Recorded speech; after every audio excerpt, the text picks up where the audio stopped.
इस वीडियो में हम लोग बिहार बोर्ड क्लास 7th प्रश्नावली 2.2 का क्वेश्चन नंबर 4 से इस वीडियो में देखेंगे। क्वेश्चन नंबर 3 तक हमने पिछले वीडियो में देख लिया था। तो यहाँ पर देखिए क्वेश्चन नंबर 4 क्या कह रहा है। क्वेश्चन नंबर 4 कह रहा है दो विभिन्न मूल्य वाली 35 कलमों का कुल मूल्य 60 रुपया है। यदि एक सस्ती कलम का मूल्य 1.50 रुपया यानी कि 1.5 रुपया है एवं एक महंगी कलम का मूल्य 2 रुपया है तो कितनी महंगी कलमें खरीदी गई। यहाँ पर देखिए क्वेश्चन क्या कह रहा है, क्वेश्चन आपको समझना है। क्वेश्चन कह रहा है दो विभिन्न मूल्य यानी कि दो अलग अलग मूल्य वाली 35 कलम, यहाँ पर देखिए दो अलग अलग मूल्य वाली 35 कलम का कुल मूल्य 60 रुपया, यानी कि यहाँ पर देखिए एक मान लीजिए सस्ती वाली कलम है और एक महंगी वाली कलम है, तो अलग अलग मूल्य वाली है। तो यहाँ पर देखिए टोटल कलम है यहाँ पे 35 कलम, टोटल कलम कितना है 35, यानी कि कुल कलम 35 है और इस 35 कलम का मूल्य है, यानी कि इसका रुपया जो है 35 कलम का रुपया है 60 रुपया है। तो कह रहा है यदि एक सस्ती कलम का मूल्य 1.50 रुपया है, यानी कि सस्ती कलम जो है इसमें से एक सस्ती कलम का मूल्य सिर्फ कितना है 1.5 रुपया है, और यहाँ पर देखिए एक महंगी कलम का मूल्य 2 रुपया है, तो कितनी महंगी कलमें खरीदी गई यहाँ पे वो हमें निकालना है। तो देखिए ना ही हमें सस्ती कलम का संख्या पता है और ना ही महंगी कलमों की संख्या पता है। यहाँ पे सिर्फ हमें ये पता है कि टोटल जो कलमें की संख्या है वो 35 है, और हमें सिर्फ ये और इसके अलावा ये पता है कि इसका मूल्य ये 35 कलमों का मूल्य 60 रुपया है, और हमें इसके अलावा ये पता है कि सस्ती कलम एक सस्ती कलम का मूल्य 1 रुपया 50 पैसे है, और महंगी कलम का मूल्य एक महंगी कलम का मूल्य 2 रुपया है। लेकिन ये नहीं पता है कि हमें सस्ती कलम की संख्या कितना है, कितना सस्ती कलम है और कितना महंगी कलम है, वो हमें नहीं पता है। वो हमें क्या करना है, निकालना है। तो इसमें सिर्फ हमें ये करना है, सस्ती कलम तो निकालना नहीं है लेकिन मानना तो पड़ेगा। तो यहाँ पर सिर्फ निकालना है क्या, कितनी महंगी कलमें खरीदी गई वो हमें निकालना है। तो यहाँ पर सस्ती कलम और महंगी कलम दोनों की बात हो रही है, तो हम क्या करेंगे, सबसे पहले यहाँ पर देखिए ना ही सस्ती कलम दिया है और ना ही महंगी कलम, तो हम किसी एक को एक्स मान लेंगे। तो हम चलिए इसमें हम जो है महंगी कलम को एक्स मानते हैं, क्योंकि हमें निकालना भी क्या है, महंगी कलम ही निकालना है। तो यहाँ पर लिख देते हैं माना कि माना कि माना कि महंगी महंगी माना कि महंगी कलम माना कि महंगी कलमों की संख्या बराबर हमने एक्स मान लिया। यहाँ पे हम क्या किए, एक्स मान लिया। अगर हमें नहीं पता रहता है तो हम क्या करते हैं, एक्स मान लेते हैं। इसी तरह से इसमें भी मान लिया, माना कि महंगी कलमों की संख्या एक्स है। अब हम निकालेंगे सस्ती कलम क्या भी लिखेंगे। अब जब महंगी कलम निकाले हैं तो यहाँ पे सस्ती भी लिखेंगे, तो यहाँ पे लिखेंगे सस्ती कलम की संख्या, सस्ती कलमों की संख्या सस्ती कलमों की संख्या क्या हो जाएगा, यहाँ पर देखिए टोटल पेन की संख्या कितना है, कलमों की संख्या 35 कलम है, और यहाँ पे देखिए महंगी कलम जो है हमने एक्स माना है, तो यहाँ पे सस्ती कलम में क्या हो जाएगी, 35 माइनस एक्स हो जाएगा। जिस तरह से यहाँ पे मेरे पास अगर 10 पेन है और 10 पेन में से हमारा महंगी कलम अगर यहाँ पे मान लीजिए 8 पेन है महंगी कलम, तो सस्ती कलम कितना हो जाएगा, 2 कलम हो जाएगा। हम माइनस कर देते, उसी तरह से इसमें भी माइनस करेंगे। तो यहाँ पे टोटल कलम में से हमने माइनस किया यहाँ पे महंगी कलम को, इसी तरह से इसमें भी यहाँ पे टोटल कलम है 35, तो लिखेंगे 35, और इसमें से हम क्या करेंगे, माइनस करेंगे महंगी कलम को। तो महंगी कलम को हमने एक्स माना है, तो एक्स को क्या करेंगे, माइनस कर देंगे, तो हमारा सस्ती कलम हमें पता चल जाएगा। तो सस्ती कलम हो गया 35 माइनस एक्स। अब हम क्या करेंगे, इसमें पूरा का मान, एक्स का मान निकालना होगा। एक्स की जगह पे जो कितना पेन होगा, सस्ती कलम कितना होगा और महंगी कलम कितना होगा। तो अब देखिए हम निकालेंगे इससे आएगा, यहाँ पे लिखेंगे प्रश्नानुसार।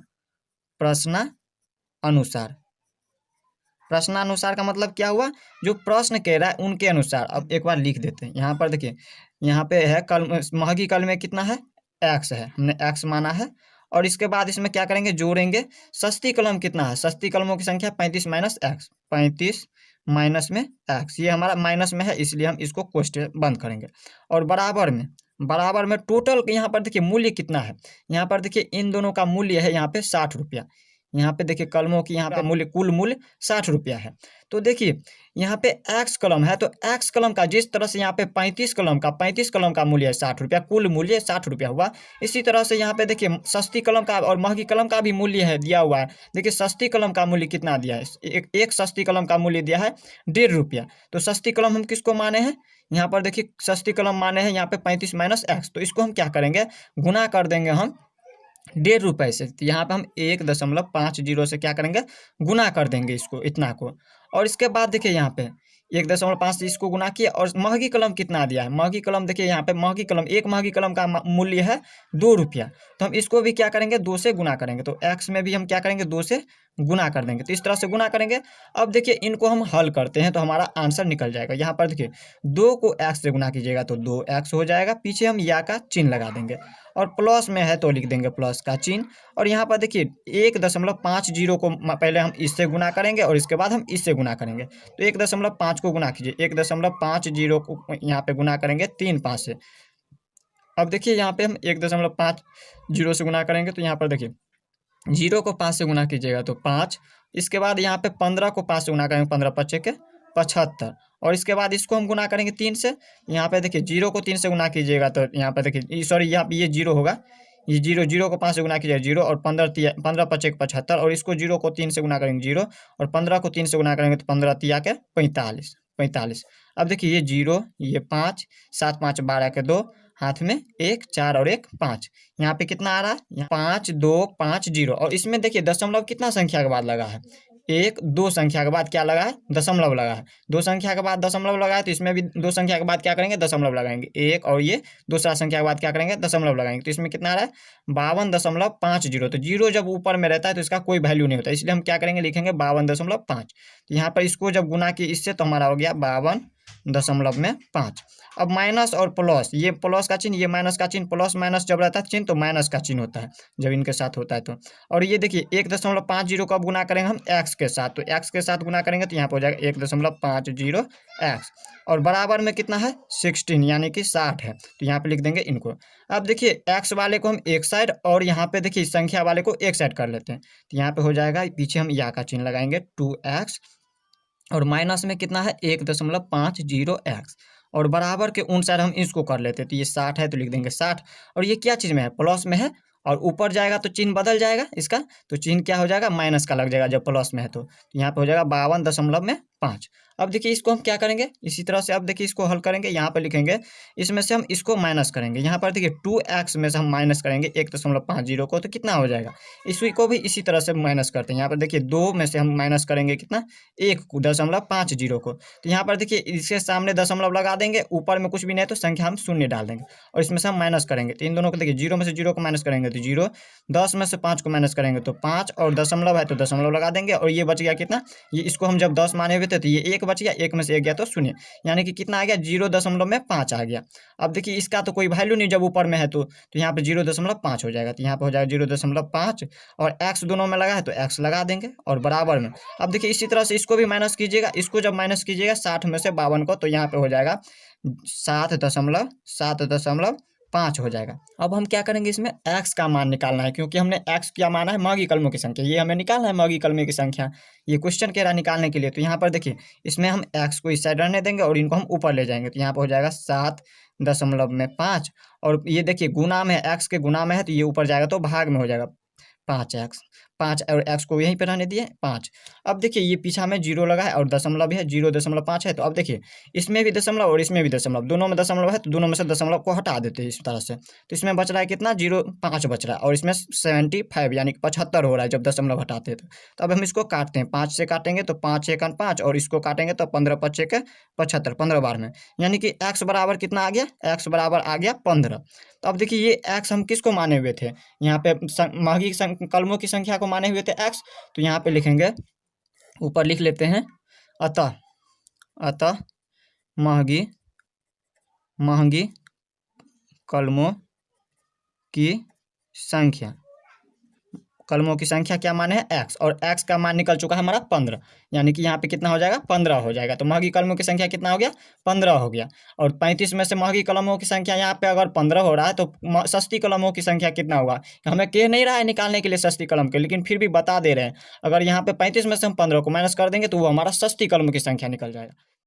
देखिए क्वेश्चन नंबर 5 क्या कह रहा है। क्वेश्चन नंबर 5 कह रहा है एक त्रिभुज के तीनों कोण 2:3:5 के अनुपात में है, तो इसके उसके तीनों कोण ज्ञात कीजिए। तो इनके तीनों कोण क्या करना है, ज्ञात करना है। देखिए त्रिभुज है, एक क्या है त्रिभुज है, इस तरह से ये एक हमारा त्रिभुज दिया हुआ है, और इन त्रिभुज के तीनों कोण दिया है, अनुपात में दिया है। देखिए इस तरह से दिया है 2:3:5। और जब ये इस तरह से रहता है तो हम जो देखिए इसको हम कुछ मानते हैं, और इसको जब इससे हटाते हैं, अनुपात से हम हटाते हैं, तो ये हमारा हो जाता है 2x, हम कुछ मान लेते हैं ऊपर में 3x और 5x, इस तरह से हो जाता है जब इसको हम हटाते हैं। तो जब अनुपात में दिया रहे तो हम इसको क्या करते हैं, हटा करके इस तरह से लिखते हैं, इनको याद रखिएगा। तो देखिए यहाँ पे हम इसको मान लेते हैं a b और c, इस तरह से कोण मान लेते हैं। तो देखिए तीनों कोण का क्या कह रहा है, मान निकालने के लिए, यानी कि 2x होगा, पहला का हम 2x मान लेते हैं, दूसरा को मान लेते हैं 3x, और तीसरा को मान लेते हैं 5x। इस तरह से किसी भी को मान लेते हैं। मान लीजिए आप चाहे तो इसको भी मान सकते हैं या इसको भी 2x मान सकते हैं। इस तरह से हमने ये मान लिया। अब हम इसमें क्या करेंगे, इसमें लिखेंगे यहाँ पे माना कि पहला कोण, माना कि पहला कोण कितना माने हैं 2x, तो यहाँ पे लिखे है 2x है, माना कि पहला कोण 2x है। इसी तरह से दूसरा कोण भी लिखेंगे, दूसरा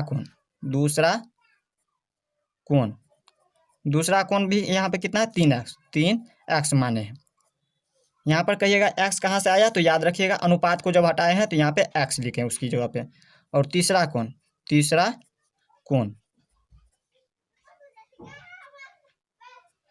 कोण बराबर कितना है 5x, तो लिख देंगे 5x। अब देखिए ये तीनों कोण तो हमने x मान लिया। अब देखिए ये x का तो हमें मान भी निकालना है ना, तो इन तीनों कोण का मान निकालना है। तो चलिए अब इन तीनों कोण का मान निकालते हैं, तीनों कोण का। तो यहाँ पे लिखेंगे प्रश्नानुसार। अब देखिए प्रश्न क्या कह रहा है उसके अनुसार अब देखते हैं इसमें। तो प्रश्न कह रहा है तीनों कोण का मान निकालिए। तो तीनों कोण का मान किस तरह से हम निकालेंगे, तो देखिए आप लोग जानते होंगे तीनों कोणों का, त्रिभुज के तीनों कोणों का योग जो है 180 डिग्री होता है। तो यहाँ पर हम लिख देंगे, यहाँ पर लिखेंगे त्रिभुज के तीनों कोणों का योग, तीनों कोणों का योग बराबर कितना होता है 180 डिग्री होता है। तो देखिए त्रिभुज के तीनों कोण क्या क्या है, यहाँ पर देखिए 2x 3x और 5x मान है। तो यहाँ पर लिखेंगे 2x प्लस में 3x, इन तीनों को जोड़ने से कितना आ रहा है हमारा 180 डिग्री। अब इसको हम हल करेंगे आंसर आ जाएगा। यहाँ पर देखिए 2x 3x और तीनों क्या है एक कास्ट की, तो जुट जाएगा। तो 3 2 5 2 5 5 10 और x लगा तो x लगा देंगे, और बराबर में 180 है। अब देखिए हमें x का मान निकालना है ना, तो x का मान निकालिए। तो यहाँ पर लिखेंगे x बराबर ये जो है 10, इसके गुना में है तो ऊपर जाएगा तो ये भाग में चले जाएगा, तो 180 और भाग में चले जाएगा 10।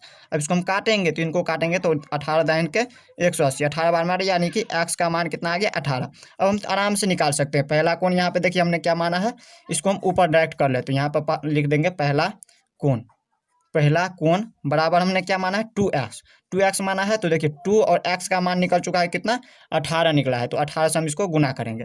तो पहला कोण कितना हो गया 18 दूनी के 36 हो गया, ये हमारा 36 डिग्री में है, लिख देंगे। तो पहला कोण हो गया 36 डिग्री का।